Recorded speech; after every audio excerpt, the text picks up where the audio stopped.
بسم الله الرحمن الرحيم. الحمد لله رب العالمين، والصلاة والسلام على أشرف الأنبياء وإمام المرسلين نبينا محمد وعلى آله وصحبه أجمعين، أما بعد. أيها الإخوة، إن الله تعالى خلقنا في هذه الحياة لحكمة عظيمة، ألا وهي عبادته. قال تعالى: وما خلقت الجن والإنس إلا ليعبدون ما أريد منهم من رزق وما أريد أن يطعمون إن الله هو الرزاق ذو القوة المتين. وقال تعالى: ولقد بعثنا في كل أمة رسولا أن اعبدوا الله واجتنبوا الطاغوت. وقال سبحانه: وما أرسلنا من قبلك من رسول إلا نوحي إليه أنه لا إله إلا أنا فاعبدون. وقال سبحانه: واعبدوا الله ولا تشركوا به شيئا. وقال سبحانه: قل إنما أمرت أن أعبد الله ولا أشرك به إليه أدعو وإليه مآب. وقال تعالى: لقد أرسلنا نوحا إلى قومه فقال يا قوم اعبدوا الله ما لكم من إله غيره. وقال سبحانه: وإلى عاد أخاهم هودا قال يا قوم اعبدوا الله ما لكم من إله غيره. وإلى ثمود، وقال سبحانه: وإلى ثمود أخاهم صالحا قال يا قوم اعبدوا الله ما لكم من إله غيره. وقال جل ذكره: وإلى مدين أخاهم شعيبا قال يا قوم اعبدوا الله ما لكم من إله غيره.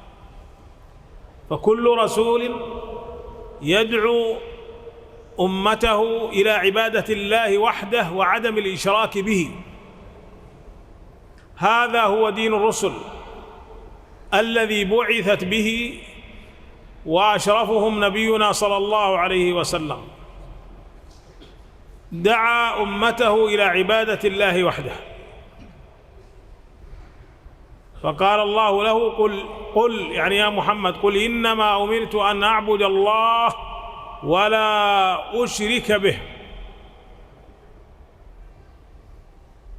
والآيات في هذا المعنى كثيرة جدا، وهو أن الله تعالى خلقنا في هذه الحياة لعبادته، وبهذا الأمر أرسل الله الرسل وأنزل الكتب، وهو إفراد الله بالعبادة.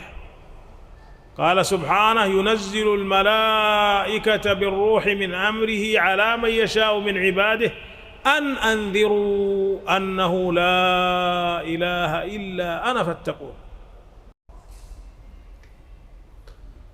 ومن الأحاديث عن النبي صلى الله عليه وسلم أن معاذ بن جبل كان رديف النبي صلى الله عليه وسلم على حمار يقال له عفير، فقال له النبي صلى الله عليه وسلم: يا معاذ. قال: قلت لبيك وسعديك يا رسول الله. قال: أتدري ما حق الله على العباد وما حق العباد على الله؟ قال: قلت الله ورسوله أعلم.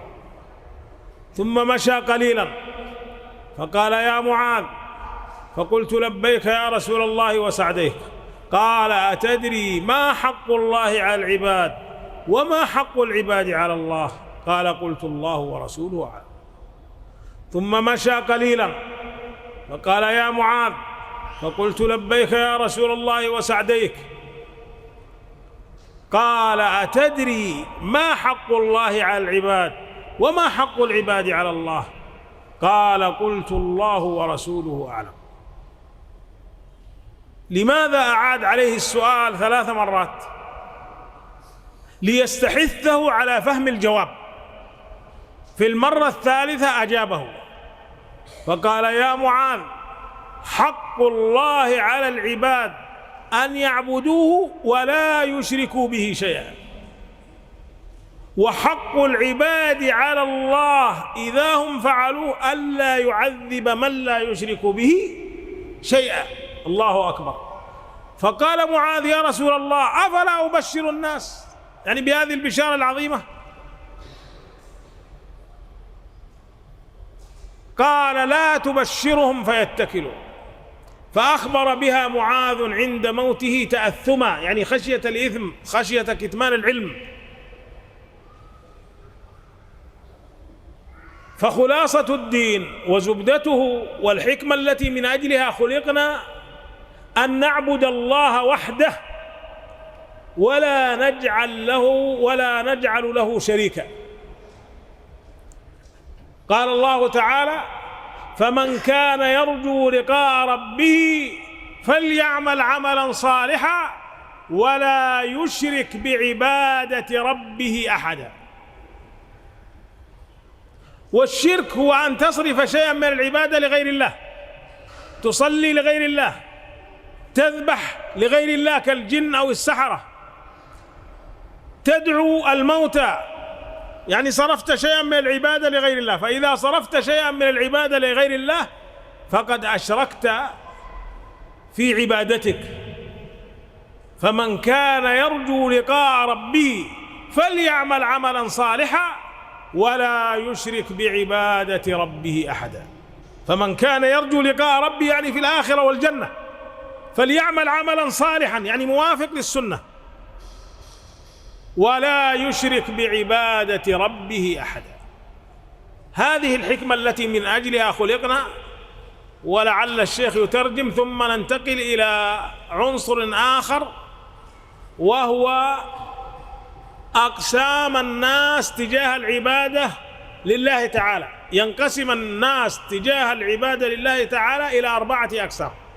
سنبين هذا إن شاء الله بعد الترجمة.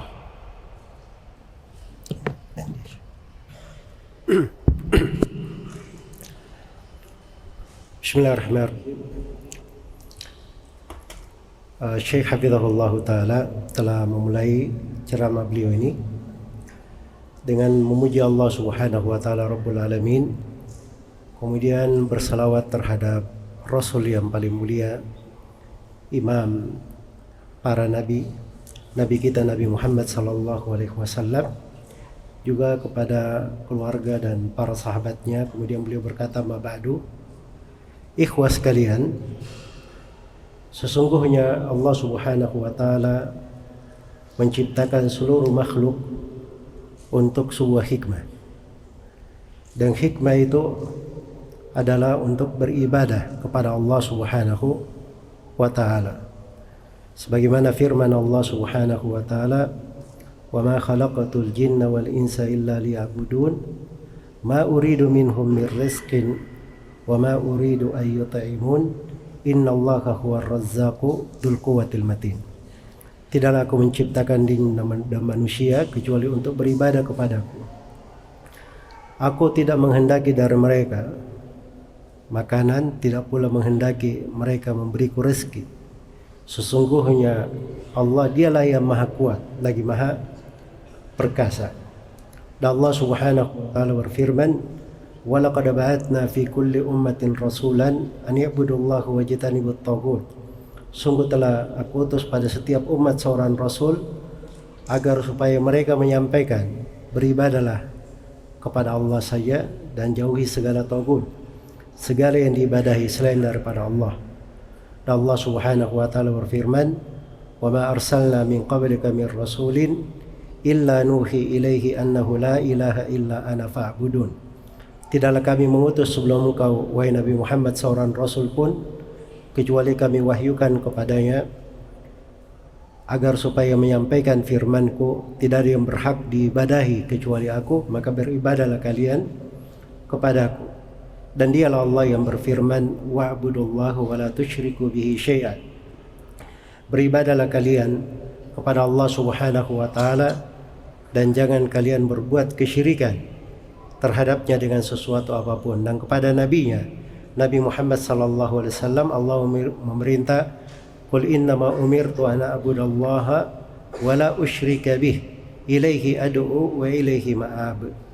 katakanlah wahai Nabi Muhammad, sesungguhnya saya hanya diperintah untuk berdoa, beribadah kepada Allah semata dan tidak berbuat kesyirikan.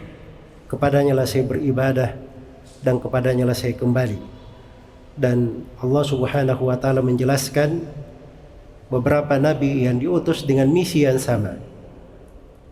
Diutusnya Nabi Nuh alaihi salam, wa laqad arsalna Nuhan ila qaumi faqala ya qaumi ibudullaha ma lakum min ilahin ghairu.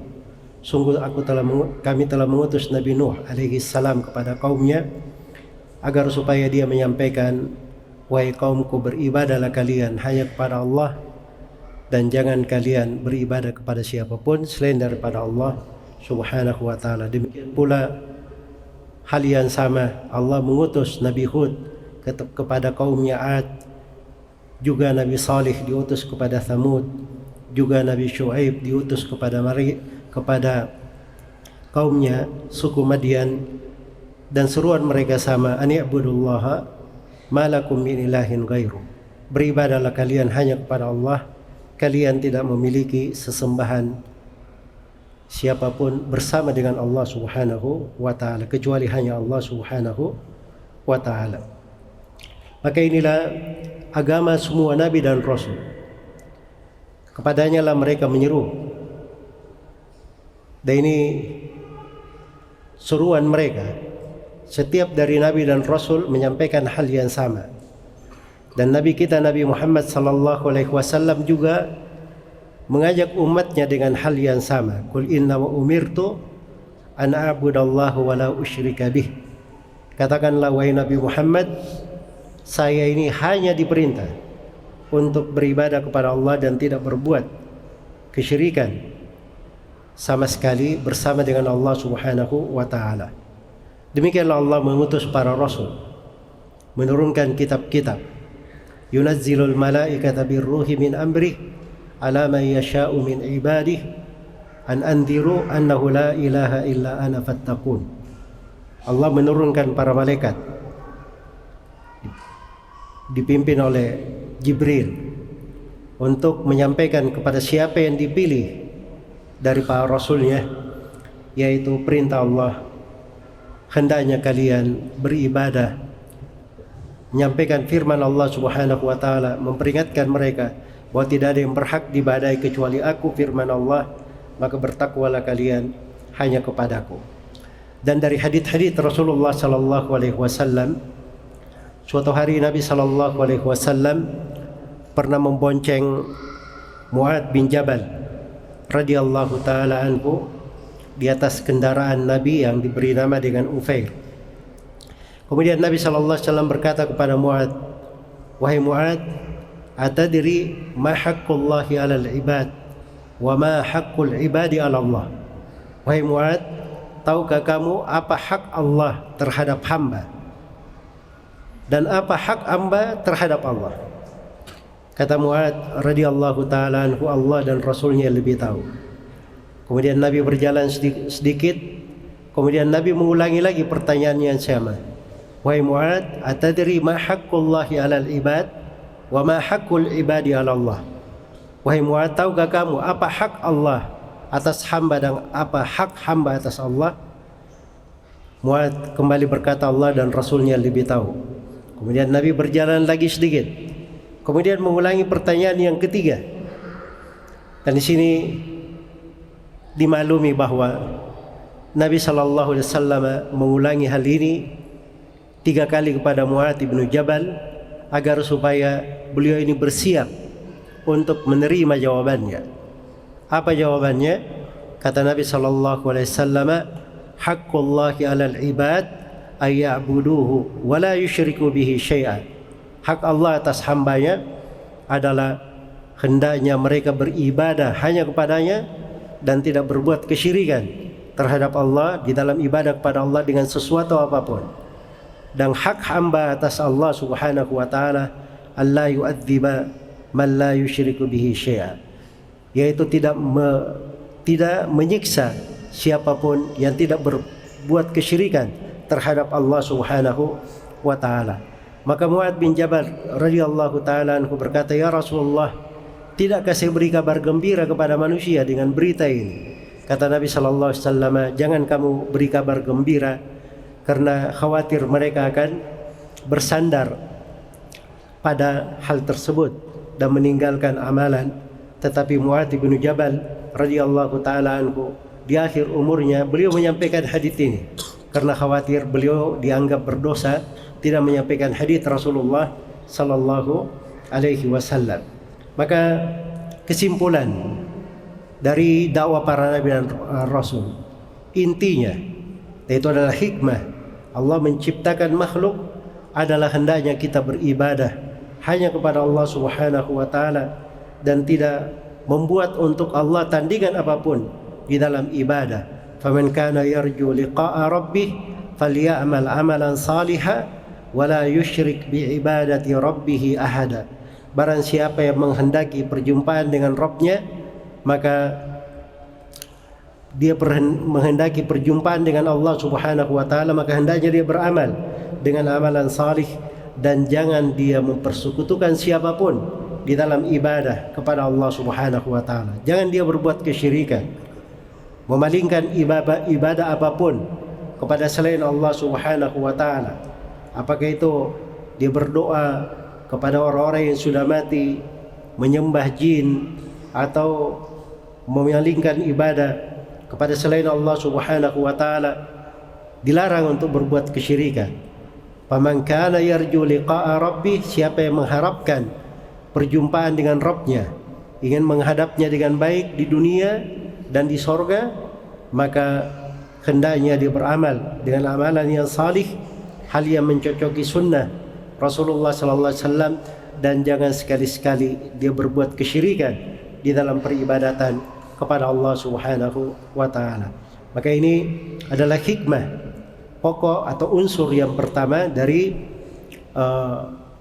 ceramah ini tentang hikmah penciptaan makhluk di atas muka bumi ini, dan saya akan terangkan 4 bagian dari manusia di dalam ibadahnya kepada Allah Subhanahu wa taala.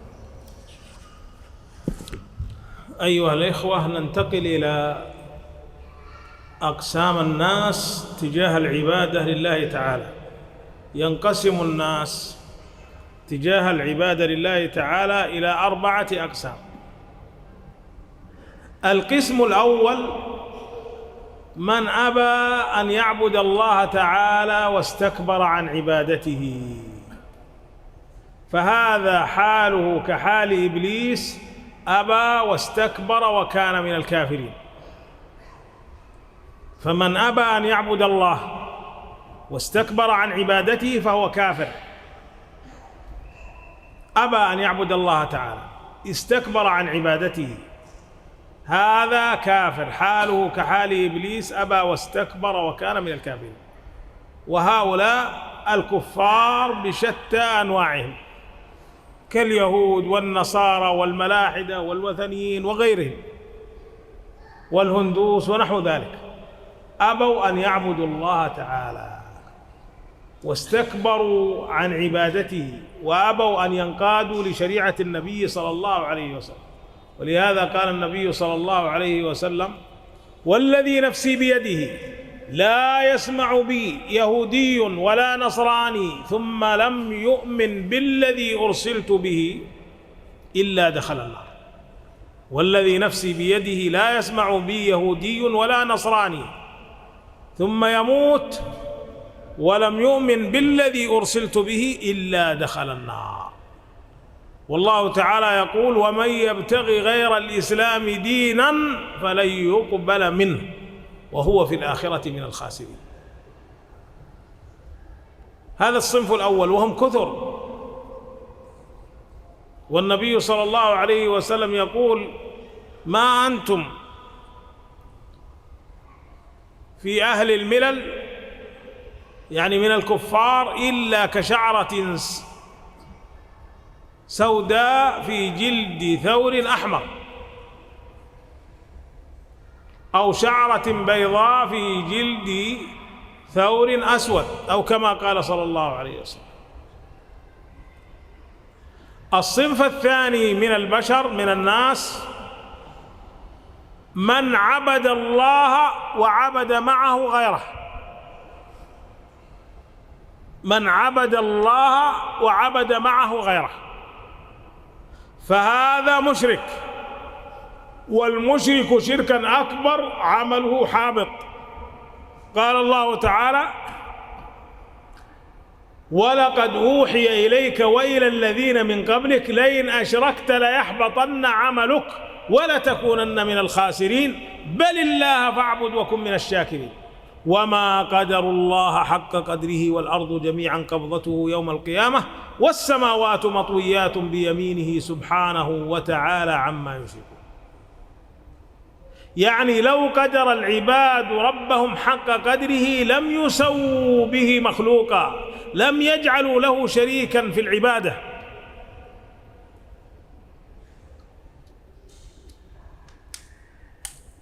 والشرك معناه أن تصرف شيئا من العبادة لغير الله.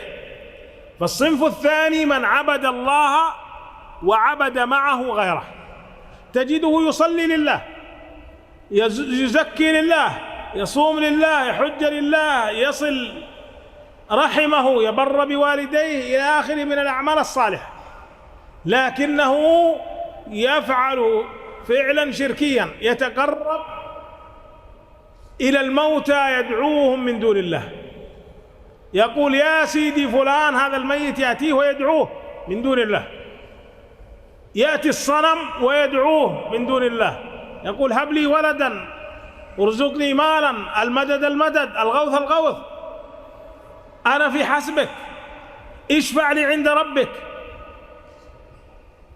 هذا دعاء للموتى وطلب لقضاء الحوائج من الموتى أو من الأصنام، كل هذا شرك. قال الله تعالى: ذلكم الله ربكم له الملك، يعني الملك التام، ذلكم الله ربكم له الملك. ثم قال: والذين تدعون من دونه ما يملكون من قطمير إن تدعوهم لا يسمعوا دعاءكم ولو سمعوا ما استجابوا لكم ويوم القيامة يكفرون بشرككم ولا ينبئك مثل خبير. فسمى دعاء غيره شركا. في سورة الفاطر قال: وما يستوي البحران هذا عذب فرات سائغ شرابه وهذا ملح أجاج ومن كل تأكلون لحما طريا وتستخرجون حلية تلبسونها وترى الفلك فيه مواخر لتبتغوا من فضله ولعلكم تشكرون يولج الليل في النهار ويولج النهار في الليل وسخر الشمس والقمر كل يجري لأجل مسمى ذلكم الله ربكم له الملك. هذا هو الله الذي يولج الليل في النهار ويولج النهار في الليل. ذلكم الله ربكم له الملك، يعني الملك التام، يعني فادعوه لأن خزائنه ملأ وهو ملك الملوك، عنده تقضى الحاجات، بيده مفاتيح كل شيء، فهو المالك، اطلبه لأنه مالك وقادر. ثم ذم المشركين قال: والذين تدعون من دونه، يعني من الآلهة، من الأصنام، من الأنداد، من الموتى، من الغائبين، والذين تدعون من دونه ما يملكون من قطمير. ما هو القطمير؟ الغشاء الذي يكون على نوى التمر، يعني لا قيمة له. يقول هؤلاء الذين تدعونهم من دوني ما يملكون أقل المملوكات، الشيء الحقير لا يملكونه وهو القطمير. والذين تدعون من دونه ما يملكون من قطمير، هذه الأصنام لا تسمع، والموتى لا يجيبونك. والذين تدعون من دونه ما يملكون من قطمير إن تدعوهم لا يسمعوا دعاءكم ولو سمعوا ما استجابوا لكم ويوم القيامة يكفرون بشرككم ولا ينبئك مثل خبير. فالشرك خطير. فهذا الذي يصلي لله ويصوم لله ويزكي لله لكنه يدعو الموتى أو يذبح للسحرة أو يعتقد في الجن أنهم ينفعونه أو يضرون، أو غير ذلك، يعتقد في خير أنه يدفع عنه البلاء ويجلب له النفع ونحو ذلك، هذا والعياذ بالله قد تعلق قلبه بمخلوق، سواء كان هذا المخلوق حجرا أو شجرا أو إنسيا أو جنيا أو نحو ذلك.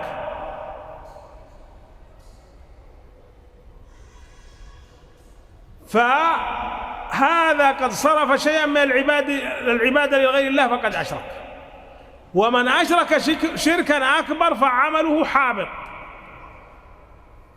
بدليل قوله تعالى: ولقد أوحي إليك وإلى الذين من قبلك لئن أشركت ليحبطن عملك. الله يقول لنبيه وهو أفضل الخلق وحاشاه، فكيف بمن دونه؟ يقول لنبيه: ولقد أوحي إليك، يعني يا محمد، وإلى الذين من قبلك، يعني الرسل، لما ذكرهم 18 رسولا في سورة الأنعام قال: ولو أشركوا لحبط عنهم ما كانوا يعملون. فقال: ولقد أوحي إليك وإلى الذين من قبلك لئن أشركت ليحبطن عملك، وهو أفضل الخلق، فكيف بمن دونه؟ من باب أولى أن يحبط عمله. ولتكونن من الخاسرين، بل الله فاعبد وكن من الشاكرين. وما قدر الله حق قدره والأرض جميعا قبضته يوم القيامة والسماوات مطويات بيمينه سبحانه وتعالى عما يشركون. يعني لو قدر العباد ربهم حق قدره لم يجعلوا له شريكا. فالشرك خطير، والعبادة حق لله تعالى لا يجوز صرفها لا لملك مقرب ولا لنبي مرسل، فضلا عمن دونهم. واضح؟ الله لما ذكر الملائكة في سورة الأنبياء قال: وما أرسلنا من قبلك من رسول إلا نوحي إليه أنه لا إله إلا أنا فاعبدون.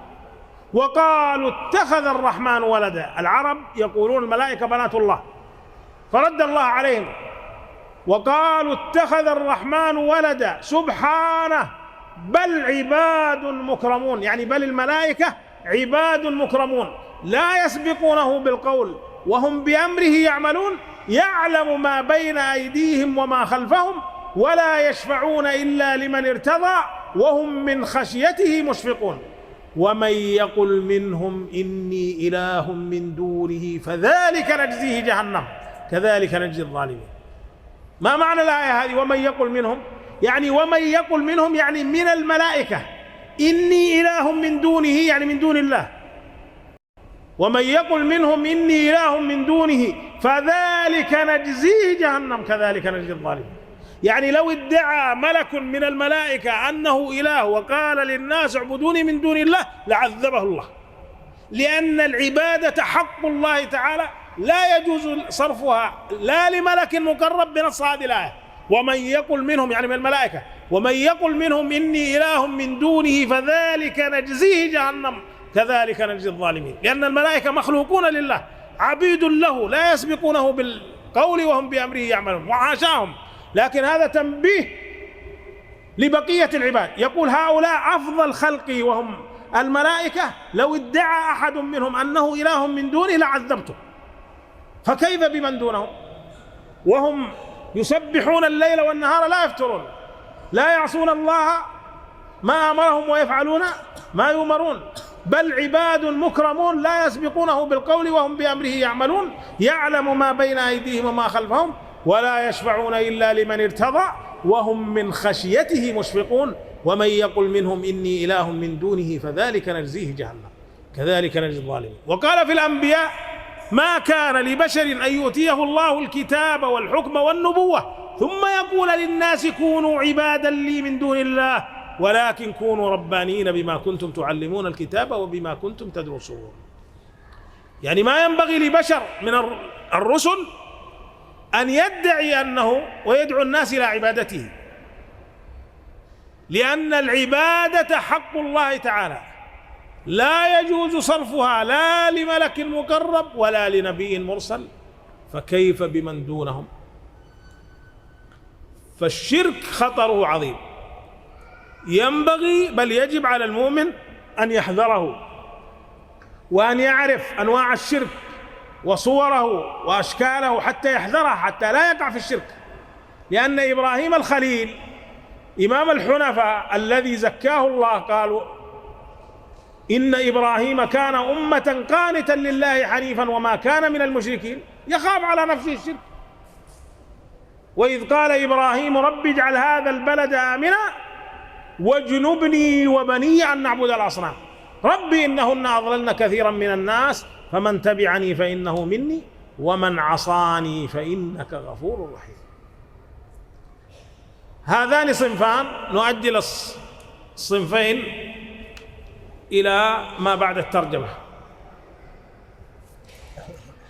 طولت عليك أنا، لكن التلخيص بس.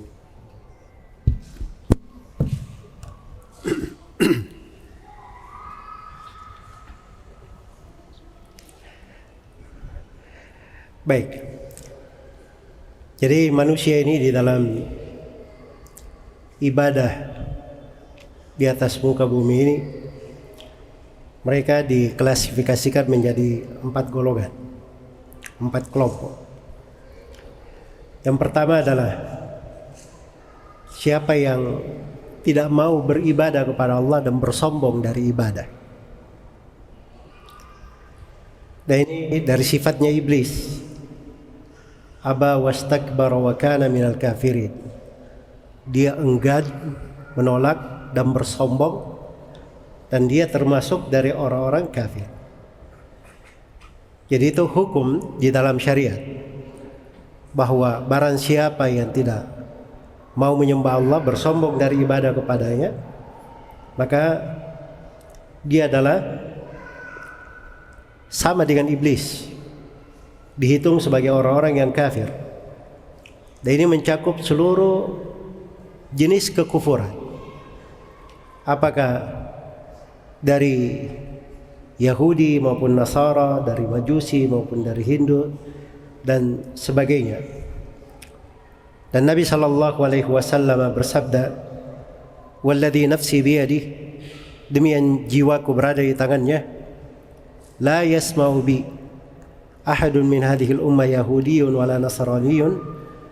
Tidak ada seorang pun dari umat ini yang mendengar saya diutus, tidak dia seorang Yahudi dan tidak dia seorang Nasrani, thumma la yu'minu bima ji'tu bih, kemudian dia tidak beriman dengan apa yang saya bawa, illa dakhalan nar, kecuali dia akan masuk ke dalam neraka. Bahkan Allah Subhanahu wa taala telah menegaskan, wa may yabtaghi ghairal islami dinan fala yuqbala minhu wa huwa fil akhirati minal khasirin. Barang siapa yang mencari agama selain daripada Islam, maka tidak akan diterima darinya sama sekali, dan dia pasti tergolong kepada orang-orang yang merugi. Maka ini jenis yang pertama dari manusia ini, dan ini banyak bentuknya. Karena itu Nabi SAW pernah berkata, perumpamaan kalian umat Islam ini itu bagaikan beberapa helai rambut putih di tengah kulit hewan hitam, atau sebaliknya, beberapa helai rambut hitam di tengah hewan berambut putih. Maksudnya bahwa yang jatuh di dalam kekufuran itu banyak. Kemudian jenis yang kedua itu adalah siapa yang beribadah kepada Allah tetapi dia juga beribadah kepada selain Allah bersama dengan Allah Subhanahu wa taala. Dan inilah perbuatan yang dinamakan dengan perbuatan syirik akbar. Syirik akbar yang menghancurkan amalan, di mana Allah Subhanahu wa taala telah berfirman, "Wa laqad uhiya ilaika wa ilal ladzina min qablik la in asyrakta la yahbatanna 'amaluk wa la takunanna minal khasirin. Balillaha fa'bud wa kum minasy syakirin wa ma qadarullaha haqqa qadari wal ardu jami'an qabadatuhu yawmal qiyamah was samawati matwiyatun bi yaminih subhanahu wa ta'ala amma yusyrikun." Tidaklah mereka telah diwahyukan kepada engkau Nabi Muhammad dan kepada para nabi sebelummu. Andai kata engkau berbuat kesyirikan, maka akan hancur seluruh amalanmu dan engkau akan menjadi orang yang merugi. Bahkan hanya kepada Allah engkau beribadah, dan hendaknya engkau tergolong orang-orang yang bersyukur. Sesungguhnya mereka itu yang tidak beribadah kepada Allah, itu dia mengagungkan Allah dengan sebenar-benar pengagungan. Padahal langit dan bumi itu berada di dalam seluruh langit itu, langit dan bumi berada dalam genggamannya. Langit terlipat oleh tangannya. Maha suci Allah dan maha tinggi Allah dari kesyirikan yang mereka kerjakan. Maka ini terkait dengan masalah perbuatan kesyirikan kepada Allah Subhanahu wa ta'ala. Dia beribadah kepada Allah, tapi beribadah pula kepada selain Allah Subhanahu wa ta'ala. Kadang dia salat, dia berpuasa, dia haji, dia berbakti kepada orang tuanya, menyambut silaturahminya. Tetapi di sudut lain dia juga beribadah kepada selain Allah, menyerahkan sebagian dari ibadah kepada makhluknya, kepada makhluk Allah Subhanahu wa ta'ala. Kemudian dia meminta hajatnya kepada orang-orang yang sudah mati. Dia berkata, wahai fulan, orang yang sudah mati, dan kadang dia bermohon, wahai wali-wali Allah, al-madad, beri saya bantuan, beri saya pertolongan. Atau wahai wali, beri syafaat untukku. Ya, seluruh hal ini itu adalah perbuatan kesyirikan, dan itu bertentangan dengan firman Allah Subhanahu wa ta'ala, ketentuan Allah Subhanahu wa ta'ala di tengah makhluknya. Kemudian Syekh hafizahullah ta'ala membacakan ayat-ayat di surah Fatir, agak panjang ya. Wama yani bisaytu naidul ay wama yastawi al-bahrani wama yastawi al-bahrani hadha atbun furatun wa hadha milhun ujad. Jadi tidaklah sama antara dua lautan. Ini satu lautan yang airnya tawar dan segar dan bisa diminum, dan yang lainnya lagi pahit. Wa min kullin ta'kuluna lahman tariyan wa tastakhrijuna hilyatan talbasunaha. Dan dari masing-masing laut itu kalian dapat menemukan daging yang segar. Dan dari laut itu kalian bisa mengeluarkan perhiasan yang kalian pakai. Wa taral fulka fihi mawakhira litabtagu min fadlihi wa la'allakum tashkurun. Dan kau melihat kapal-kapal berlayar membelah laut supaya kamu dapat mencari dari karunia Allah dan supaya kalian bersyukur. Yulijul laila fin nahar wa yulijun nahara fil lail wa sakhkhara asy-syamsa wal qamar kullu yajri li ajalin musamma. Dialah Allah yang memasukkan malam ke dalam siang dan memasukkan siang ke malam, menundukkan matahari dan bulan, masing-masing berjalan menurut waktu yang ditentukan. Dzalikumullahu rabbukum, itulah Allah Rabb kalian. Lahul mulk, baginya lah segala kekuasaan, baginya segala kekuasaan. Dia yang maha memiliki segala kekuasaan adalah miliknya, dan segala perkara berada di tangannya. Walladzina tad'una min dunihi ma yamlikuna min qitmir. Adapun yang kalian ibadahi selain daripada Allah, mereka tidak memiliki walaupun sebutir kitmir. Kitmir itu dari biji korma, itu yang berada di ujungnya. Sedikit sekali dari korma pun mereka tidak memilikinya, tidak punya sama sekali. Ya, kalian beribadah meminta kepada makhluk-makhluk yang seperti itu. In tad'uhum la yasma'u du'aakum.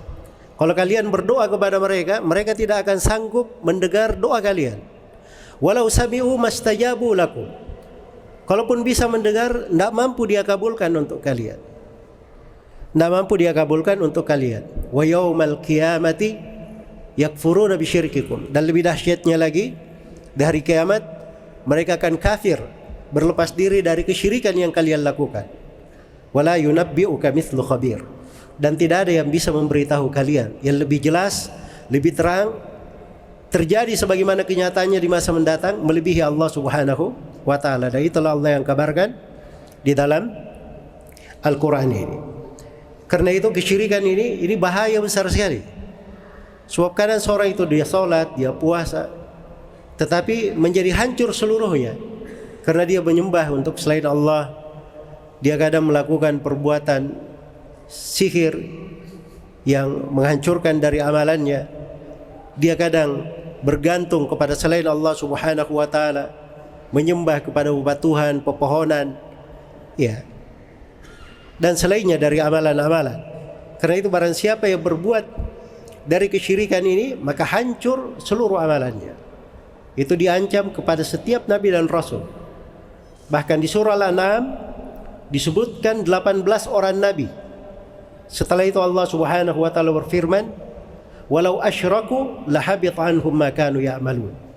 Andai kata seluruh nabi itu semuanya berbuat kesyirikan, maka akan hancur seluruh dari amalan mereka.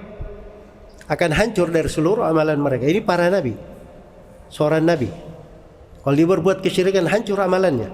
Apalagi selain daripada para nabi tersebut. Karena itu ibadah hanya kepada Allah Subhanahu wa ta'ala. Dan jangan sekali-sekali seorang itu memberikan peribadatan apapun kepada selain Allah Subhanahu wa ta'ala.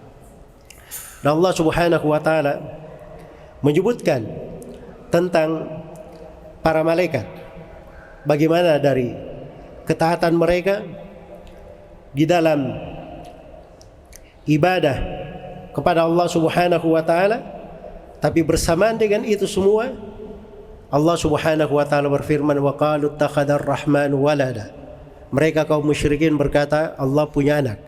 Ini ucapan kaum musyrikin, dia menganggap para malaikat itu anak-anak perempuan Allah.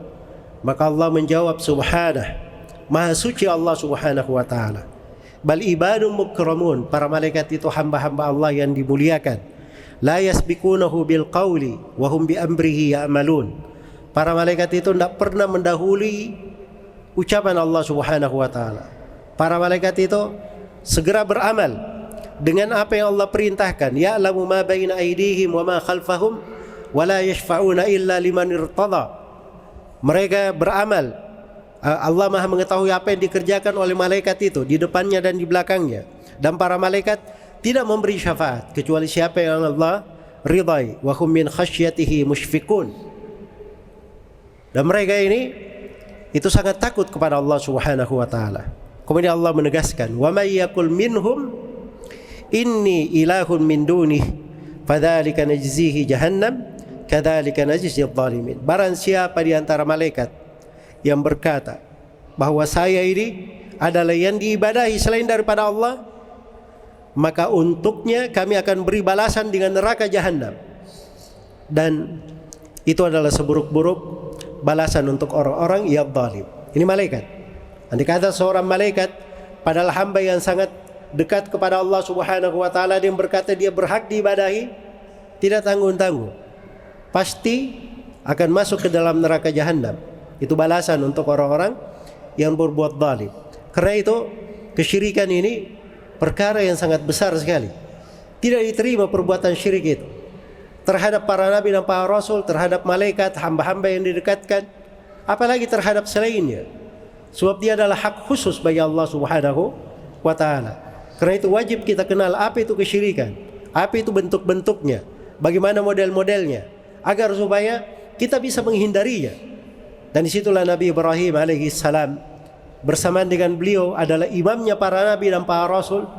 Bersamaan dengan itu beliau berkata, memohon kepada Allah Subhanahu wa ta'ala, wajnubni wa bani an na'budal asnam. Ya Allah, jauhkanlah saya dan anak-anakku, keturunanku dari beribadah kepada berhala. الصنف الثالث من عبد الله وحده لكن بغير ما شرع، وهذا الصنف عنده بدعة، والبدعة مردودة في الشرع، كما قال النبي صلى الله عليه وسلم: من أحدث في أمرنا هذا ما ليس منه فهو رد، وفي رواية: من عمل عملا ليس عليه أمرنا فهو رد. فهذا الصنف قد يكون عنده شيء من الإخلاص، يريد ما عند الله والدار الآخرة، لكنه يأتي بعبادات لم يأذن الله بها، لم تأتي في كتاب الله ولا في سنة رسول الله، لم تأتي في الشرع.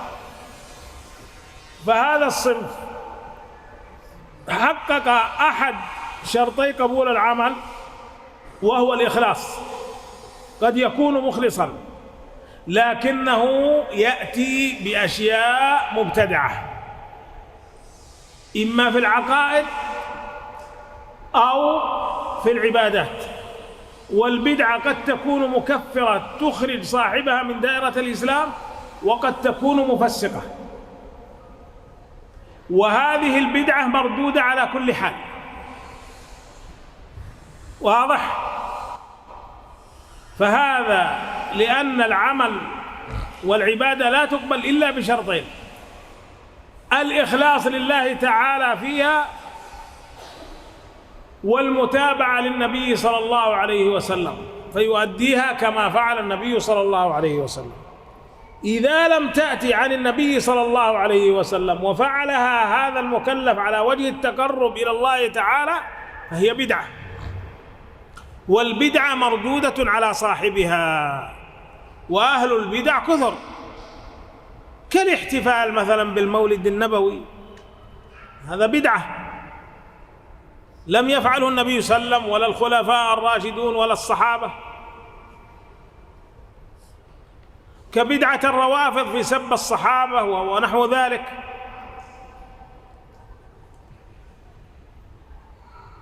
بدعة المعتزلة لما نفوا الصفات عن الله تعالى.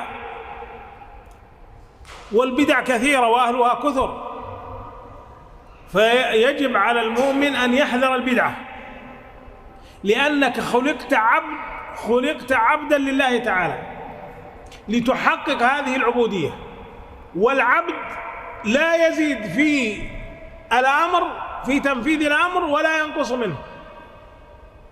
أرأيت لو أن لك عبدا قلت له اسقني ماء فجاء لك بعصير، هل ترضى؟ لا، لم يمتثل الأمر، وإنما زاد مثلا، أتى بشيء لم تأمره به، فهذا لم يحقق العبودية لله تعالى. والله يقول لنبيه: فاستقم كما أمرت ومن تاب معك ولا تطغوا، يعني لا تجاوزوا الحد، فاستقم كما أمرت ومن تاب معك ولا تطغوا. ولهذا قال النبي صلى الله عليه وسلم: شيبتني هود وأخواتها. قالوا هذه الآية، يقصد هذه الآية في سورة هود: فاستقم كما أمرت ومن تاب معك ولا تطغوا إنه بما تعملون بصير. وقال: فاستقيموا إليه واستغفروه، يعني استغفروه من التقصير، ولا تطغوا في تنفيذ الأمر كما غلت الخوارج، كفروا المسلمين واستحلوا دماءهم بغير موجب بغير دليل، فكفروا الصحابة وقاتلوهم. فقال النبي صلى الله عليه وسلم في الخوارج، قال: تحقرون صلاتكم مع صلاتهم وصيامكم مع صيامهم، يقرؤون القرآن لا يجاوز حناجرهم، يعني لا يفقهون ما فيه، لا يصل إلى قلوبهم، وإنما يقرؤونه مجرد تلاوة لا يفهمون معناه ولا يصل إلى قلوبهم. يقرؤون القرآن لا يجاوز حناجرهم لئن أشهدني الله، قال يقتلون أهل الإسلام ويدعون أهل الأوثان، لئن أشهدني الله إياهم لأقتلنهم قتل عاد، يعني يستأصلهم لأن ضررهم خطير على المسلمين. يقتلون أهل الإسلام ويدعون أهل الأوثان، مع أنهم أصحاب عبادة يقرؤون القرآن لكن لا يفقهون ما فيه، يصلون، يقومون الليل، يصومون، تحقرون صلاتكم. النبي صلى الله عليه وسلم يقول للصحابة تحقرون صلاتكم مع الصيام. والله يقول قل هل ننبئكم بالأخسرين أعمالا الذين ضل سعيهم في الحياة الدنيا وهم يحسبون أنهم يحسنون صنعا. فالبدعة خطيرة على العبد، ولهذا النبي صلى الله عليه وسلم كان يخطب، وتعرفون الحديث المشهور حديث العرباض بن سارية رضي الله عنه قال وعظنا رسول الله صلى الله عليه وسلم موعظة وجلت منها القلوب وذرفت منها العيون، فقلنا يا رسول الله كأنها موعظة مودع فأوصنا. قال أوصيكم بتقوى الله والسمع والطاعة وإن تأمر عليكم عبد، فإنه من يعش منكم فسيرى اختلافا كثيرا، فعليكم بسنتي وسنة الخلفاء الراشدين المهديين من بعدي، تمسكوا بها وعضوا عليها بالنواجذ، وإياكم ومحدثات الأمور، فإن كل محدثة بدعة وكل بدعة ضلالة وفي رواية وكل ضلالة في النار. فكان يحذر عليه الصلاة والسلام، يأمرهم بالتمسك بسنته، بكتاب الله وسنة رسوله صلى الله عليه وسلم. عليكم بسنتي يعني طريقتي التي سرت عليها ومضيت عليها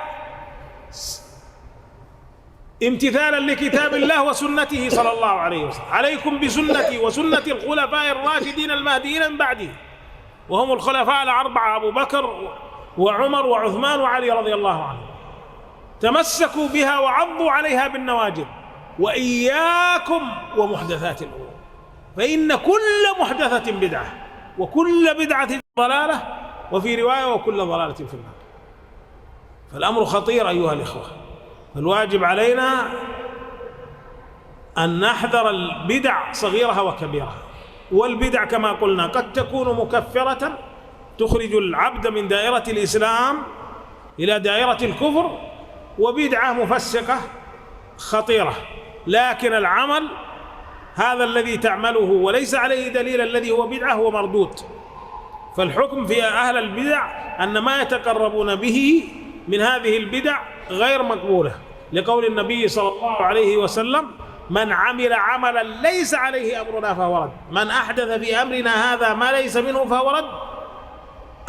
الله يقول أم لهم شركاء شرعوا لهم من الدين ما لم يأذن به الله، وقالوا أن هذا صراطي مستقيما فاتبعوه ولا تتبعوا السبل، يعني سبل الضلال والبدع، ولا تتبعوا السبل فتفرق بكم عن سبيله، ذلكم وصاكم به لعلكم تتقون. هذا الصنف الثالث، ونؤجل الصنف الرابع بعد الترجمة. Baik, kemudian golongan yang ketiga dari manusia adalah orang yang beribadah kepada Allah semata, tetapi ibadahnya dia lakukan tidak di atas apa yang disyariatkan oleh Allah. Maka ini yang disebut di dalam istilah syariat sebagai perkara yang bid'ah, hal yang ditolak di dalam agama. Man ahdatha fi amrina hadza ma laysa minhu fahuwa rad. Siapa yang mengada-adakan di dalam perkara agama kami ini apa bukan darinya, maka itu adalah tertolak. Di riwayat yang lain, man amila amalan laysa alaihi amruna fahuwa rad. Siapa yang beramal dengan sebuah amalan tidak dibangun di atas tuntunan kami, maka amalannya adalah amalan tertolak. Kadang niatnya seseorang bagus, dia punya niat baik, ada hal yang salih padanya, tetapi dia melakukan hal yang tidak diizinkan oleh Allah, perkara yang tidak disyariatkan. Maka golongan dari manusia ini, kalaupun dari sudut syarat diterimanya amalan, kadang mereka ikhlas, menghadirkan keikhlasan, tapi dari sudut yang lain dia tidak mendatangkan syarat yang kedua dari terimanya amalan, bahwa amalan itu harus sesuai dengan tuntunan Rasulullah Sallallahu Alaihi Wasallam. Karena itu bid'ah di dalam agama itu perkara yang besar. Dan bid'ah itu dua jenis, ada yang mengeluarkan dari keislaman dan ada yang tidak mengeluarkan dari keislaman. Tapi semuanya bid'ah manapun itu tidak diterima oleh Allah Subhanahu wa ta'ala. Siapa yang melakukan sesuatu dari bid'ah tidak pernah dilakukan oleh Nabi sallallahu alaihi wasallam, maka itu dimasukkan di dalam hal yang ditolak. Seperti bid'ah orang-orang Syiah Rafidhah, bid'ah Mu'tazilah. Iya, orang-orang yang mencela para sahabat Rasulullah sallallahu alaihi wasallam. Maka yang wajib atas seorang muslim adalah berhati-hati dari bid'ah. Berhati-hati dari bid'ah. Kita ini hamba Allah. Tahu seorang hamba itu bagaimana? Sekarang kalau ada yang punya budak misalnya, kemudian dia bilang ke budaknya, ambilkan saya air. Lalu si budak itu datang, dia membawanya jus. Kira-kira tuannya senang apa enggak? Nah, itu gambarannya itu. Disuruh ibadah dengan sebuah ibadah yang jelas dan terang, tetapi dia datangkan hal yang lain. Dia datangkan hal yang lain. Maka ini orang yang seperti ini namanya orang yang tidak merealisasikan, tidak melaksanakan, mewujudkan ibadah kepada Allah Subhanahu wa taala dengan sebenar-benar ibadah. Padahal Allah memerintah kepada nabinya, fastaqim kama umirta wa man taba ma'aka wa la tataghaw. Istiqamalah engkau Nabi Muhammad sebagaimana engkau diperintah. Suruh istiqamah sebagaimana apa? Perintah. Setelah sebagaimana diperintah baru diberi rambu. Wala tataghaw, jangan melampaui batas. Ini berada di surah Hud, dan surah Hud ini dikatakan oleh Nabi sallallahu alaihi wasallam, syayyabatni Hudun wa akhwatuha. Surah Hud ini membuat saya, surah Hud dan teman-temannya, surah-surah yang semisal dengannya, itu membuat saya berubah. Dan itu yang dimaksudkan adalah firman Allah ini, istiqamalah engkau Nabi Muhammad sebagaimana kamu diperintah. Demikian pula para sahabat yang masuk Islam bersamamu, yang telah bertobat, hendaknya mereka istiqamah. Allah Subhanahu wa taala berfirman, fastaqimu ilaihi wastaghfiru. Istiqamalah kalian semua kepada Allah dan selalulah memohon ampun kepada Allah Subhanahu wa taala. Karena keluar dari istiqamah itu artinya melaksanakan agama tidak sebagaimana yang diperintah, dan itu yang menyebabkan orang-orang Khawarij dicela oleh Nabi sallallahu alaihi wasallam. Mereka ini, orang-orang Khawarij ini mengkafirkan kaum muslimin, iya, menghalalkan darah mereka, padahal mereka ini banyak ibadahnya. Ahli sholat, ahli membaca Al-Quran. Walaupun membaca Al-Qurannya itu tidak melewati tenggorokan mereka, tidak masuk ke dalam hatinya. Dan perbuatan mereka yaqtuluna ahlal Islam, mereka membunuh umat Islam tetapi membiarkan penyembah berhala. Ini orang-orang Khawarij. Dan Nabi SAW bersabda, andai kata saya menjumpai mereka, saya akan perangi mereka seperti kaum Ad dibunuh. Ini perhatikan bahaya dari bid'ah tersebut, sampai Nabi SAW mengingatkannya. Dan Allah berfirman kepada nabinya, qul hal nunabbi'ukum bil akhsarina a'mala alladzina dhalla sa'yuhum fil hayatid dunya wa hum yahsabuna annahum yuhsinuna sun'a. Katakan wahai Nabi Muhammad, inginkah kalian aku beritahu tentang orang yang paling merugi amalannya, yaitu orang-orang yang beramal dengan amalan-amalan tetapi amalan ini hancur, tidak diterima, tapi dia menyangka dia sedang berbuat baik. Nah, ini orang-orang yang berbuat bid'ah seperti itu kondisinya. Karena itu bid'ah ini berbahaya terhadap seorang hamba. Iya. Suatu hari para sahabat berkata, wa'adana Rasulullah sallallahu alaihi wasallam. Rasulullah menasihati kami dengan nasihat yang sangat mendalam. Hati itu bergetar, mata berlinang. Maka kami berkata, ya Rasulullah, berwasiatlah kepada kami. Kata Nabi sallallahu alaihi wasallam, usikum bi taqwallah. Saya wasiatkan kepada kalian untuk bertakwa kepada Allah Subhanahu wa taala, mendengar dan taat kepada pemerintah walaupun yang menjadi pemimpin atas kalian seorang budak Habasyi. Sungguhnya siapa di antara kalian yang hidup setelahku, maka dia akan melihat perselisihan yang sangat banyak. Maka hendaknya kalian berpegang dengan sunnahku dan sunnah para khulafa ar-rasyidin yang datang setelahku. Peganglah sunnah itu, gigit dengan gigi geraham kalian. Hati-hati kalian dari perkara-perkara yang baru, sebab setiap perkara baru itu adalah bid'ah. Jadi itu penjelasan tegas dari Nabi Sallallahu Alaihi Wasallam. Hati-hati dari bid'ah tersebut. Kita diperintah untuk berpegang dengan sunnah beliau dan sunnah para khulafa ar-rasyidin. Karena itu orang yang berbuat bid'ah ini itu ditolak dari amalannya dan banyak melekat celaan-celaan ayat-ayat Al-Quran terhadapnya.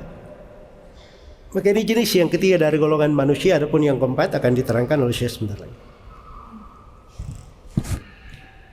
الصنف الرابع نعيد الأصناف الثلاثة الأولى. الصنف الأول قلنا من أبى أن يعبد الله تعالى واستكبر عن عبادته فهذا كافر، حاله كحال إبليس، أبى واستكبر وكان من الكافرين.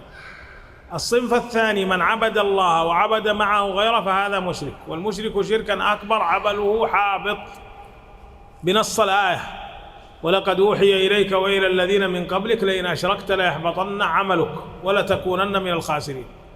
والجنة عليه حرام كما قال الله تعالى إنه من يشرك بالله فقد حرم الله عليه الجنة ومأواه النار وما للظالمين من أنصار.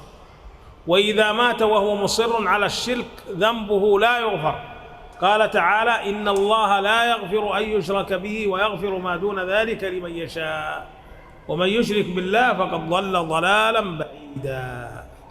الصنف الثالث قلنا من عبد الله وحده لكن بغير ما شرع فهذا بدعته مردودة عليه لقول النبي صلى الله عليه وسلم من أحدث في أمرنا ما ليس منه فهو رد، يعني يتعب نفسه بدون فائدة، عمله مردود عليه لا يقبل بنص هذا الحديث. هذا حكم النبي صلى الله عليه وسلم، من أحدث في أمرنا هذا ما ليس منه فهو رد. وفي رواية من عمل عملا ليس عليه أمرنا فهو رد. قال وإياكم ومحدثات الأمور فإن كل محدثة بدعة وكل بدعة ضلالة وكل ضلالة في النار.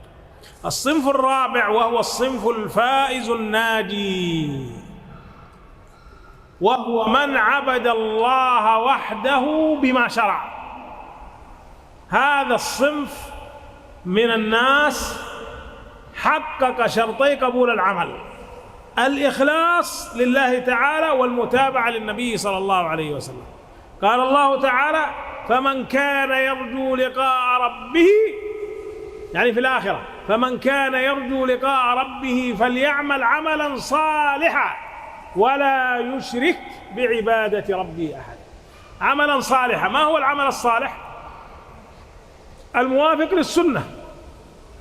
صلاة المغرب 3 ركعات عمل صالح، لكن لو تعمد في صلاة المغرب يصلي المغرب 4، هل تصح صلاته؟ تقبل؟ لا تقبل، لأنه عمل طالح زاد في العبادة، واضح؟ أو أتى بعبادة لم يأذن الله بها، لا تقبل. فالشرط الأول أن يكون عملا صالحا. كيف تعرف أنه عمل صالح؟ بموافقة السنة. موافقة السنة يعني ما دل عليه كتاب الله وسنة رسوله صلى الله عليه وسلم. بالعلم بالكتاب والسنة تعرف أن هذا عمل صالح أو عمل طالح يعني غير صالح. فمن كان يرجو لقاء ربه فليعمل عملا صالحا ولا يشرك بعبادة ربه أحدا. هذا العمل الذي تتقرب به يجب عليك أن تخلصه. صلاة المغرب 3 ركعات تصليها لله لا رياء ولا سمعة. الذبح فصل لربك وانحر، يعني وانحر له. قل إن صلاتي ونسكي ومحياي لله رب العالمين. فأنت لما تذبح الذبيحة تقول بسم الله والله أكبر، هذا توحيد، واضح؟ تذبحه على اسم الله. لكن من يقول باسم البدوي، باسم العيدروس، باسم الجيلاني، أو يذكر عليها اسم الجن، أو هذا قد أشرك. واضح؟ فمن كان يرجو لقاء ربه فليعمل عملا صالحا ولا يشرك بعبادة ربه أحدا. هذا الدليل على أن هذا الصنف قد نجا وفاز. ولما قالت اليهود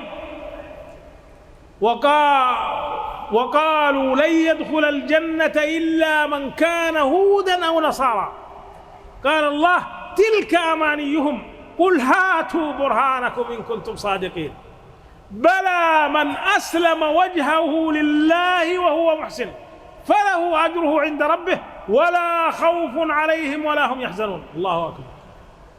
ادعت اليهود والنصارى أن الجنة لهم، قال الله تلك أمانيهم قل هاتوا برهانكم يعني دليلكم إن كنتم صادقين بلى من أسلم وجهه لله. هذا التوحيد الإخلاص. بلى من أسلم وجهه لله وهو محسن يعني متقن هذا العمل وهو المتابع النبي صلى الله عليه وسلم فله أجره عند ربه ولا خوف عليهم ولا هم يحزنون. الله أكبر. لا تخاف مما أمامك من القبر من أهوال القيامة إذا حققت الأمرين، ولا تحزن على ما تخلفه من المال والولد. نجوت، فزت. وقال تعالى ومن يعمل من الصالحات من ذكر أو أنثى وهو مؤمن فأولئك يدخلون الجنة ولا يظلمون نقيرا. الله أكبر. فمن يعمل من الصالحات عمل صالح موافق للسنة، فمن يعمل من الصالحات من ذكر أو أنثى سواء كان هذا العامل ذكرا أو أنثى وهو مؤمن يعني موحد مخلص لله تعالى فأولئك يدخلون الجنة ولا يظلمون نقيرا. والله إذا قال يدخلون الجنة يدخلونها، لأن الله لا يخلف الميعاد، لا يخلف وعده. فأولئك يدخلون الجنة ولا يظلمون نقيرا. ما هو النقير؟ الذي يكون على نوى التمر، هذا يسمى نقير، شيء لا يذكر، ليس له وزن في الميزان يوم القيامة. ما تعمله من عمل صالح ولو كان مثل النقرة التي في نوى التمر لا تظلمه. واضح؟ فمن يعمل مثقال ذرة خيرا يره ومن يعمل مثقال ذرة شرا يره. وقال تعالى إن الذين قالوا ربنا الله، هذا هو التوحيد والإخلاص، ثم استقاموا يعني لم يروغوا روغان الثعالب كما يقول عمر رضي الله عنه، استقاموا على الجادة، تابعوا النبي صلى الله عليه وسلم. إن الذين قالوا ربنا الله ثم استقاموا يعني بفعل أوامره واجتناب نواهيه. ما الجزاء؟ قال إن الذين قالوا ربنا الله ثم استقاموا تتنزل عليهم الملائكة يعني عند الاحتضار ألا تخافوا ولا تحزنوا وأبشروا بالجنة التي كنتم توعدون نحن أولياؤكم في الحياة الدنيا وفي الآخرة ولكم فيها ما تشتهي أنفسكم ولكم فيها ما تدعون نزلا من غفور رحيم. ومن أحسن قولا ممن دعا إلى الله وعمل صالحا وقال إنني من المسلمين. وقال تعالى إن الذين آمنوا وعملوا الصالحات أولئك هم خير البرية. حققوا الأمرين، خير الخليقة. إن الذين آمنوا وعملوا الصالحات أولئك هم خير البرية يعني خير الخليقة. جزاؤهم عند ربهم جنات عدن تجري من تحتها الأنهار خالدين فيها أبدا رضي الله عنهم ورضوا عنه ذلك لمن خشي ربه.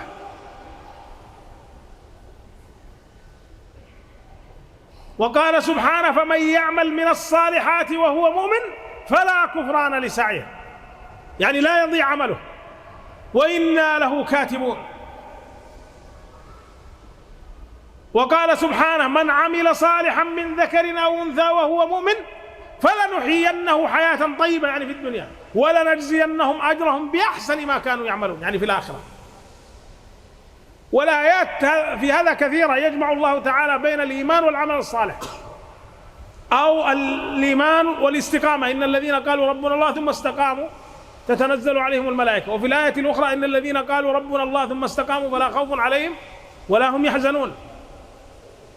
وأحيانا يعبر عن العمل الصالح بالتقوى: ألا إن أولياء الله لا خوف عليهم ولا هم يحزنون. من هم؟ الذين آمنوا وكانوا يتقون، حققوا الإيمان والتوحيد، أخلصوا العبادة لله، وكانوا يتقون الله، يعني يخافونه بفعل ما أمرهم به واجتناب ما نهاهم عنه. هذه هي التقوى، أن تفعل ما أمرك الله وتنتهي عما نهاك الله عنه خوفا منه ومن عقابه. ألا إن أولياء الله لا خوف عليهم ولا هم يحزنون. من هم؟ الذين آمنوا وكانوا يتقون، لهم البشرى في الحياة الدنيا وفي الآخرة، لا تبديل لكلمات الله، ذلك هو الفوز العظيم. الله أكبر. لهم البشرى في الحياة الدنيا. قالوا هي جماهير المفسرين على أن البشرى في الحياة الدنيا لهؤلاء الرؤيا الصالحة يراها المؤمن أو ترى له، وفي الآخرة الجنة. لهم البشرى في الحياة الدنيا وفي الآخرة، لا تبديل لكلمات الله. فكل مؤمن متق هو ولي لله، هذا تعريف الولي. كل مؤمن متقي هو ولي لله بنص هذه الآية. بعض الناس يضع للولي شروط تعجيزية أو لا تحصل. نقول الشروط الولي هذه الإيمان والتقوى. ألا إن أولياء الله لا خوف عليهم ولا هم يحزنون الذين آمنوا وكانوا يتقون، لهم البشرى في الحياة الدنيا وفي الآخرة، لا تبديل لكلمات الله، ذلك هو الفوز العظيم. وفي الآية الأخرى: ولأجر الآخرة خير للذين آمنوا وكانوا يتقون. هذا في سورة يوسف: ولأجر الآخرة خير للذين آمنوا وكانوا يتقون.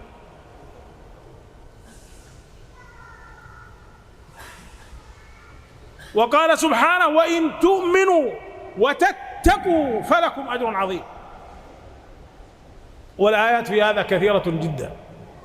إذن لنكن جميعا من هذا الصنف الرابع، أن نعبد الله وحده بما شرع. هذه الأقسام الأربعة. قد يقول قائل: ما دليلك على هذا التقسيم الرباعي؟ نقول الآيات التي ذكرناها: فمن كان يرجو لقاء ربه فليعمل عملا صالحا ولا يشرك بعبادة ربه أحدا. الصنف الأول: من أبى أن يعبد الله واستكبر عن عبادته، اختل فيه الشرطان، ليس عنده عمل صالح ولا إخلاص، كفار استكبروا عن عبادة الله، اختل فيهم الشرطان. الصنف الثاني وهو المشرك، اختل عنده الإخلاص، أشرك. واضح؟ الصنف الثالث اختل عنده المتابعة للنبي صلى الله عليه وسلم، اختل عنده العمل الصالح، اختلت التقوى عنده، اختلت الاستقامة. واضح؟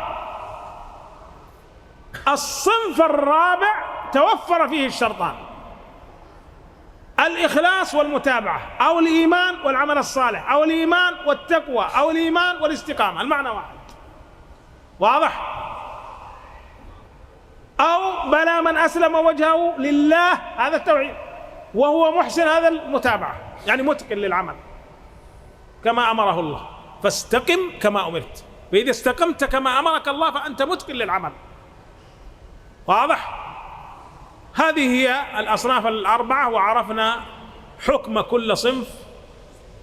أسأل الله تعالى أن يجعلنا من عباده المخلصين، وأن يوفق ولاة أمور المسلمين إلى ما فيه صلاح العباد والبلاد، وأن يجعلنا مباركين أينما كنا، وأن يهدينا صراطه المستقيم، إنه ولي ذلك والقادر عليه. وأشكر لكم استماعكم وإنصاتكم، وصلى الله وسلم وبارك على نبينا محمد.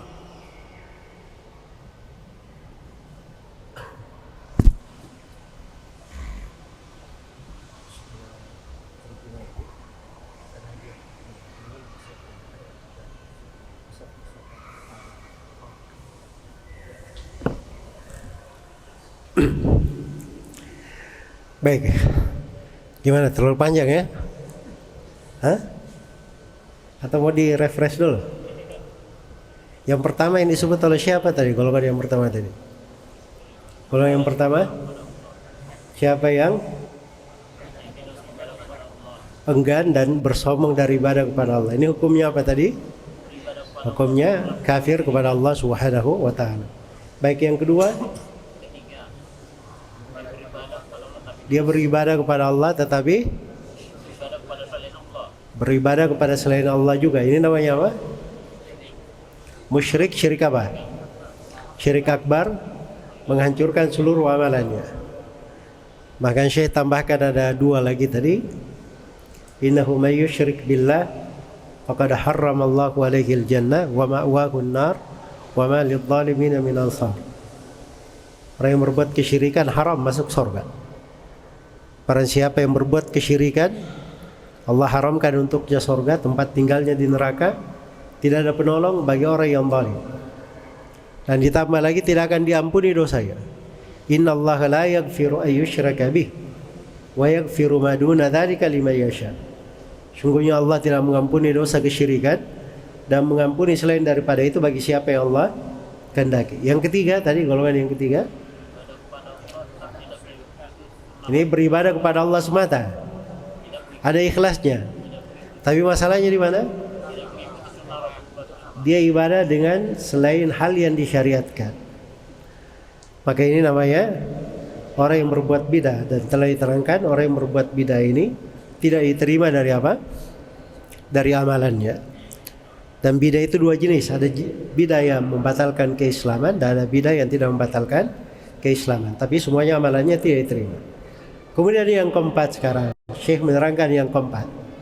Yang keempat inilah golongan yang beruntung, yang selamat, yaitu orang yang beribadah kepada Allah semata sesuai dengan syariat Allah Subhanahu wa taala. Maka dia gabungkan dua syarat diterimanya ibadah. Yang pertama, dia penuhi keikhlasan, ibadah hanya kepada Allah semata. Kemudian syarat yang kedua, dia penuhi mutaba'ah. Dia melakukan ibadah tersebut sesuai dengan syariat Allah, sesuai dengan tuntunan Rasulullah sallallahu alaihi wasallam. Inilah yang dikatakan di dalam ayat, "Faman kana yarju liqa'a rabbih falyamal 'amalan shalihan wa la yusyrik bi ibadati rabbih ahada." Barang siapa yang mengharapkan berjumpa dengan Rabb-nya dalam keadaan dia selamat. Ini kita semua mau menghadap kepada Allah, kembali kepadanya, berdiri di depannya, kemudian kita selamat. Mau selamat, syaratnya ada dua. Yang pertama, falyamal amalan salihan. Hendaknya dia beramal dengan amalan yang salih. Kemudian yang kedua, jangan sekali-sekali dia berbuat kesyirikan dalam ibadah kepada Allah Subhanahu wa ta'ala. Amalan salih itu mencakup di dalamnya seorang berbuat amalan sesuai dengan apa yang disyariatkan. Sekarang sholat maghrib itu berapa rakaat sholat maghrib? 3 rakaat. Kalau ada yang sholat maghrib 4 rakaat, oh saya ikhlas, saya sholat karena Allah. Kok sholat karena Allah dilarang?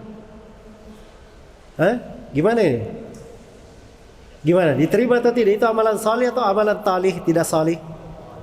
Itu amalan tidak salih karena itu menambah syariat Allah. Jelas ya? Nah begitu penekanan di dalam penegasan di dalam ayat tersebut. Nah maka dengan inilah bisa diketahui mana amalan yang diterima, mana amalan yang tidak diterima. Apabila amalan itu amalan salih, mencocoki sunnah Rasulullah sallallahu alaihi wasallam. Itu syarat yang pertama, pada amalan salih. Yang kedua, wala yusyrik bi ibadati rabbih ahada. Jangan sekali-sekali dia berbuat kesyirikan di dalam peribadatan kepada Rabb-nya. Karena Nabi kita Nabi Muhammad diperintah untuk berucap, dan itu perintah Allah untuk semua kita. Qul inna salati wa nusuki wa mahyaya wa mamati lillahi rabbil alamin la syarika lahu wa bidzalika umirtu wa ana awwalul muslimin.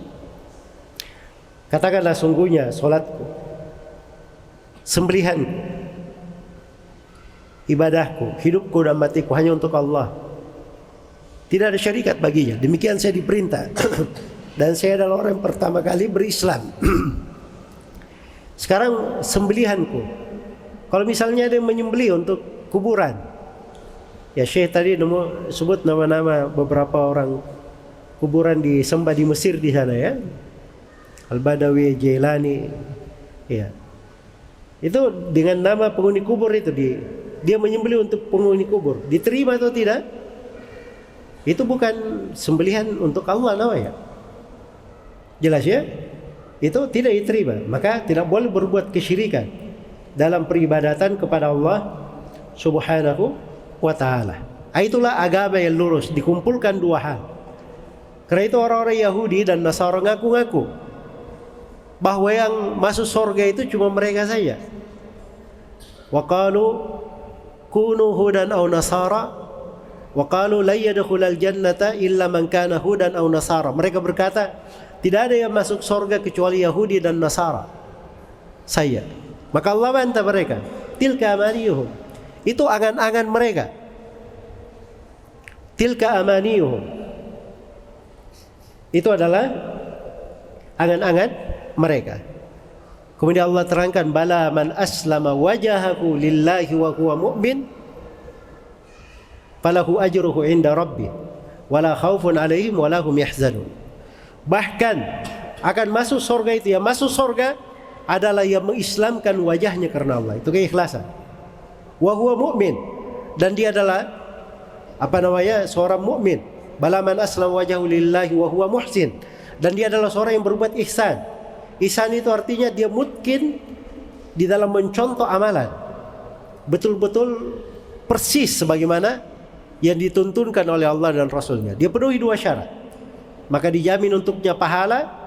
Dia tidak akan bersedih dan tidak pernah khawatir. Dia tidak perlu khawatir. Inilah mereka, inilah orang-orang yang diterima amalannya. Dan kalau dilihat di dalam Al-Quran, kita baca ayat-ayat. Syekh tadi membacakan banyak ayat ya, banyak ayat. Itu ayat-ayat itu gabungan ya. Disebutkan keimanan, ada amalan salihnya.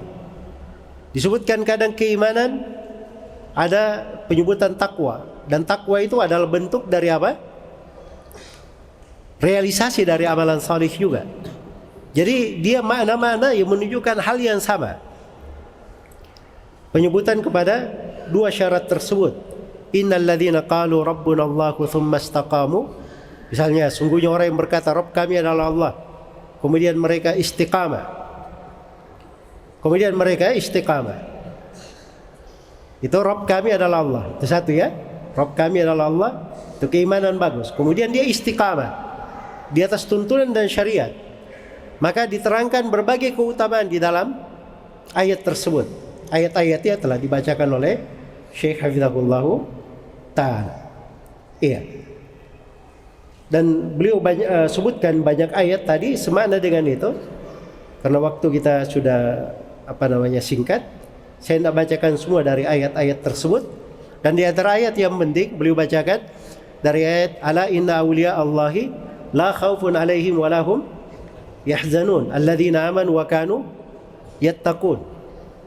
Ketahuilah bahwa orang-orang yang wali-wali Allah itu tidak ada rasa takut atas mereka dan mereka tidak bersedih hati. Siapa wali-wali ini? Dua syarat, dua hal aja disebut. Alladzina amanu wa kanu yattaqun. Dia beriman lagi bertakwa kepada Allah. Maka kalau ada yang sebut namanya wali itu harus begini dan begini, enggak usah percaya. Ayat itu cuma menyebut dua. Kamu beriman dan apa? Bertakwa kepada Allah Subhanahu wa ta'ala. Maka disebutkan keutamaannya lahumul busyra fil hayatid dunya wa fil akhirah. Untuk mereka kabar gembira di dunia dan di akhirat. Dan itu ditafsirkan oleh para ulama ahli tafsir sebagai dia akan dilihat di dunia dan di akhirat dengan penampilan yang baik, diberi kabar gembira untuknya dengan kebaikan di dunia dan di akhirat. Iya. Sisa sekarang kita sudah sebutkan 4 golongan manusia di dalam apa? Di dalam ibadah. Mungkin ada yang bertanya apa dalilnya? kok dibagi menjadi 4? Jawabannya mudah pada ayat yang sudah dibaca oleh Syekh 3 kali ya dalam pertemuan ini. Dan ini ayat di akhir dari surah apa? Surah Al-Kahfi. Ayat yang ke-110 dari surah Al-Kahfi. Faman kana yarju liqa'a rabbih falyamal amalan salihan wa la yusyrik bi ibadati rabbih ahada. Jadi yang selamat bisa menghadap kepada Allah, selamat di akhirat itu hanya memenuhi 2 syarat. Memenuhi 2 syarat. Beramal salih dan tidak berbuat kesyirikan. Jadi kalau dua-duanya dia tidak mau, itu golongan yang pertama yang kafir itu tadi. Kalau dia beribadah kepada Allah, beribadah kepada selain Allah juga, dia tidak mengindahkan makna amalan salih, dan dia tidak mengindahkan juga makna jangan berbuat kesyirikan. Kalau dia beribadah kepada Allah ikhlas, tidak berbuat kesyirikan, tapi tidak sesuai dengan tuntunan, itu namanya dia tidak beramal salih, ya kan? Sisa yang keempat yang melakukan 2 syarat sekaligus. Itulah yang beruntung, itulah yang selamat.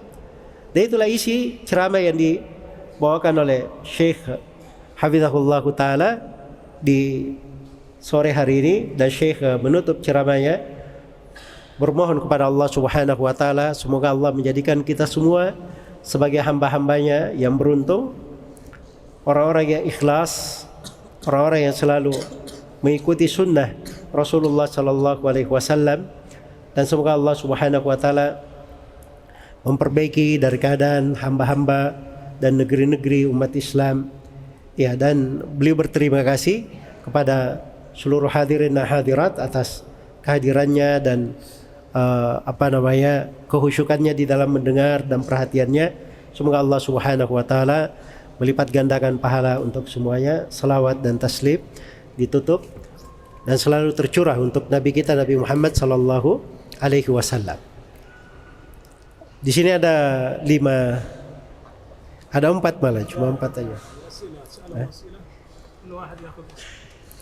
Syekh mau memberi 4 pertanyaan. Siapa yang menjawab 1 dapat 1 mushaf. Ini mushaf hadiah dari penyelenggara kegiatan hari ini, yaitu Kementerian Agama Saudi Arabia, yang dalam hal ini diwakili oleh atas agamanya di Jakarta, di Kedutaan Besar Saudi Arabia. Dan ini salah satu program dari Kerajaan Saudi Arabia, perhatian terhadap umat Islam di seluruh penjuru dunia. Karena itu Saudi Arabia punya percetakan terbesar sedunia, berada di kota Madinah. Mereka mencetak mushaf dalam setahun itu hampir 20 juta mushaf untuk dibagi-bagi gratis di seluruh umat Islam. Semoga Allah Subhanahu wa Ta'ala selalu merahmati, menguatkan dan memberi kesehatan kepada Raja Salman bin Abdul Aziz Hafizahullah Ta'ala dan putra mahkota Amir Muhammad bin Salman atas jasa-jasa mereka dan kebaikan mereka untuk dunia Islam. Dan juga semoga Allah Subhanahu wa Ta'ala menjaga para pemerintah kita, pemimpin kita di negeri ini, ya, agar supaya selalu diberi oleh Allah Subhanahu wa Ta'ala kekuatan dan kelurusan jalan supaya bisa memberi manfaat dan amalan mereka berberkah di dunia dan di akhirat. Innahu waliyyu dzalika wal qadiru alaih. Fadhil Syekh. عندكم السؤال شيخ؟ السؤال عندك. طيب هذه 4 مصاحف نريد، قلنا ينقسم الناس تجاه العبادة إلى 4 أقسام، كل واحد يذكر قسم ويأخذ مصحف. 4 أشخاص كل واحد يذكر قسم ويأخذ مصحف. يعني يذكر القسم والحكم فيه. Pertanyaannya gampang sekali ya, Masya Allah. Isi ceramahnya hari ini, manusia terbagi menjadi berapa tadi? Menjadi 4 dalam ibadah. Sebutkan saja satu-satu. Siapa yang menyebut 1 diberi 1, yang kedua diberi 2, 4 saja. Baik, kita bagi laki-laki menjadi 3 bagian ya, dan 1 untuk perempuan. Jangan sampai para perempuan merasa tidak hadir. Noti nisa wahidah. Alasan. Baik. Secara ringkas saya. Sebelah kanan dulu. Silakan, baju merah. Yang pertama tadi apa? Hah? Sini, dekat sini. Maaf ya. Soalnya penegaran saya kurang peka ini. Silakan. Gimana? Yang pertama? Orang-orang yang beribadah kepada Allah dan beramal soleh serta tidak mempersekutukannya. Yang satu aja, satu. Orang yang bersombong dan tidak mau. Orang yang bersombong tidak mau beribadah kepada Allah. Baik, kita yang pertama. Orang yang bersombong tidak mau beribadah kepada Allah. Silahkan. Salam sama Syekh dulu. Barakallahu fiik. Ini kebiasaan orang Indonesia kalau salam gini ya. Jadi kalau di tanah Arab gak ada kayak gitu. Jadi agak ini ya. Jadi jangan merasa aneh ya. Ya sebenarnya ada kalau mencium tangan itu ada, kalau mencium tangan di tengah, di buku-buku para ulama juga ada kalau mencium tangan ya. Cuman kalau begini itu yang aneh sebenarnya. Saya juga nggak tahu ya, karena saya tidak pernah lihat kakek-kakek saya juga begitu dulu.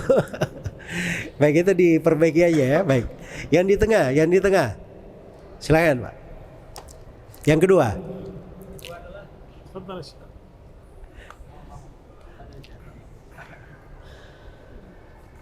Orang yang menyembah Allah dan menyembah selain Allah, maka hukumnya adalah musyrik.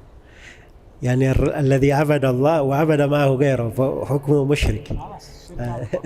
Ya, benar. Wal musyriku syirkan akbar, amaluhu. Ya. Jadi benar. Terima kasih banyak. Barakallahu fiik. Jazakallahu khair. Baik, yang ketiga, terakhir silakan baju hitam, pakai kopiah hitam. تعال هنا تعال. Sini. المصحف. هذا خليه عند النساء معنا. Ini. Mas Hafid. Ustaz Hafid. Sekalian dibawa mushafnya.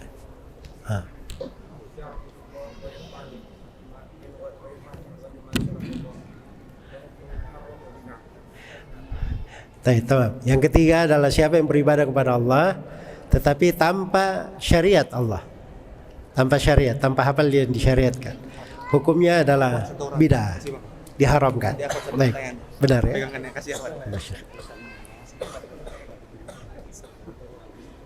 Baik, satu pertanyaan untuk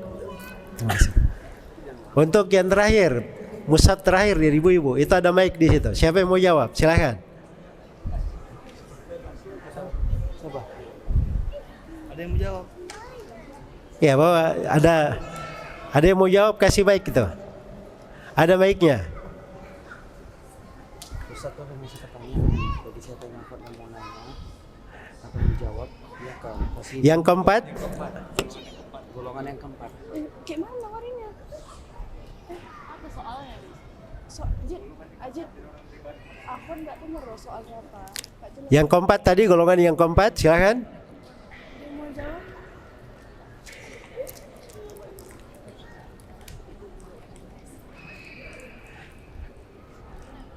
Masih. Ada yang jawab? Silakan mic-nya didekatkan supaya kedengaran. Golongan yang keempat ya? Bismillah. Golongan yang keempat yaitu golongan yang selamat, orang yang beribadah sesuai syariat, ia penuhi keikhlasan hanya untuk Allah dan sesuai yang dicontoh oleh Rasulullah. Benar sekali ya. Yaqul ar-rabi'a al-faiz an-naji alladhi abada Allah subhanahu wa ta'ala bima syara'. Ya, benar, silakan dikasih mushafnya. Jazakumullah khairan. Baik. Jadi terima kasih banyak semuanya atas kehadirannya. Semoga insyaallah taala kita bertemu kembali di waktu-waktu yang mendatang dalam suasana hati selalu beriman dan bertakwa kepada Allah Subhanahu wa taala sebagai pengikut Nabi kita Nabi Muhammad sallallahu alaihi wasallam. Ya, kehidupan dunia ini sementara ya. Ada waktu berjumpa, ada waktu berpisah. Ya, bertemu belum tentu ketemu lagi, kan begitu ya. Tapi yang paling penting kita semua bermohon kepada Allah, semoga kita dipertemukan di dunia ini selalu dalam keadaan baik, di atas keislaman dan sunnah, dan semoga kita diwafatkan keluar dari dunia ini sebagai pengikut Nabi Muhammad SAW, diwafatkan di atas Islam dan sunnah pula. Dan semoga Allah Subhanahu wa taala yang mempertemukan kita di hari ini dengan segala kemudahan, semoga kita semua dikumpulkan oleh Allah Subhanahu wa taala kelak di kemudian hari di surganya yang penuh dengan kenikmatan. Innahu waliyudzalika wal qadiru alaih. Dan saya berterima kasih kepada seluruh teman-teman panitia yang menjadi sebab terselenggaranya acara ini, terkhusus kepada Takmir Masjid Agung atas kesempatan yang telah diberikan. Semoga Allah Subhanahu wa taala memberikan pahala untuk semuanya. Wallahu taala alam. Subhanakallahumma wa bihamdik